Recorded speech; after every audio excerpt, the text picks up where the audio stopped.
I sentry yes sir. একে লকআপে ভরো। Sir আমি কেন? আমি তো তার ওয়াইফ না, তার ওয়াইফ পাঠিয়েছে। তাহলে আপনার পরিচয়? স্যার উনি তো আমার ম্যাডাম, মানে গানের টিচার। জি জি। ও আচ্ছা, এবার বুঝতে পেরেছি।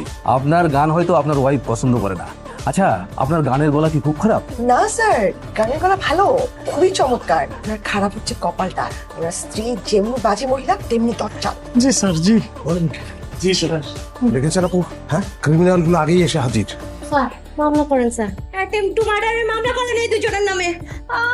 আমার মাথাটা ফাটায় শেষ করে দিছে আমাকে। কি ব্যাপার, আজ দেখছি সব ফাটাফাটির কেস। আপনার মাথা কি ফাটাইলো? উনি স্যার ওনার ঝুলন্ত স্বামী, ডিভোর্স অন দ্য প্রসেস। আই মিথুক, মিথ্যা কথা বলতেছিস কিসের জন্য? কোন সময় ভাইয়া ওনার মাথা ফাটালো? স্যার ওর হুকুমের আসামি, ওকে অ্যারেস্ট করেন। উনি ওর হুকুমে চলেন। মন বেচাইতেছে, আপনি ইচ্ছা মতো দাঁড়াইতে পারতাম। আচ্ছা, আপনি মানে আপনারা দুজন কি স্বামী স্ত্রী? একটু আগেই তো বললাম ঝুলন্ত স্যার, যে কোনো সময় ডিভোর্স হবে। হাই পটল পটল, তোকে জিজ্ঞেস করছে, তুই বারবার অ্যান্সার করিস কেন? উফ, আসলে আপনারা যে কি করেন না, এখানে এসছেন কেন? আগে তো আপনারা ডাক্তারের কাছে যাবেন। স্যার রক্ত না দেখলে কি মামলা করতে হয় বলেন? I sentry, G sir. First aid বক্সটা নিয়ে আসো, যাও। কোনো সমস্যা নেই, স্যার তারপর আপনাদের আর্টিফিস। জি স্যার। জি স্যার, ড্রেসিংটা আস্তে আস্তে।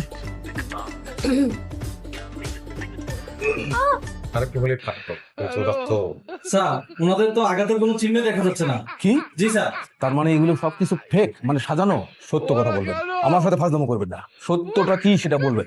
তাছাড়া আপনাদের সবাইকে কিন্তু আমি লকআপে ভরবো এবং রিমান্ডে নেবো। স্যার স্যার আমার কোনো দোষ নেই স্যার, সব দোষ ম্যাডামের। কষের দোকান থেকে গরুর রক্ত এনে আমার মাথার মধ্যে লাগাইছে স্যার, আমার কোনো দোষ নেই। স্যার আমারও কোনো দোষ নেই, সব দোষ ওনার। পোল্ট্রি মুরগির দোকানে নিয়ে আমার মাথায় রক্ত লাগাই দিচ্ছে। এভাবে পটি মারলেন আপু। আয় চল, যে কোনো কথা হবে না, এটা শুধু মার হবে, মার কোন সাউন্ড। সেন্ট্রি, জি স্যার। কিন্তু দুজনকে লকআপে ভরা নাও। জি স্যার। স্যার আমরা স্যার আপনারা যান, কাল সকালে কল থেকে আপনার চলে আসবেন। স্যার স্যার, আমাদের কোনো দোষ নেই, ঝগড়া তো তাদের স্যার। আমরা তো জাস্ট হেল্প করেছি তাদেরকে। আমরা তো এখানে কোনো ব্যাপারই না। একদম চুপ, কোনো কথা হবে না। একটু পরে আপনাদের মায়ের হবে, কিন্তু কোনো সাউন্ড হবে না, বোঝেন নাই না? স্যার ভুল বোঝাবুঝি হয়ে গেছে স্যার, জি। ওনাদের কোনো দোষ নেই স্যার। দোষ নেই। আমি এনশিওর করতেছি আর এরকম ঝামেলা কখনো হবে না স্যার। এবার আমাকে মাফ করে দিন স্যার। ঠিক আছে, যখন আপনি এত করে বলছেন, আমি ব্যাপারটা দেখছি।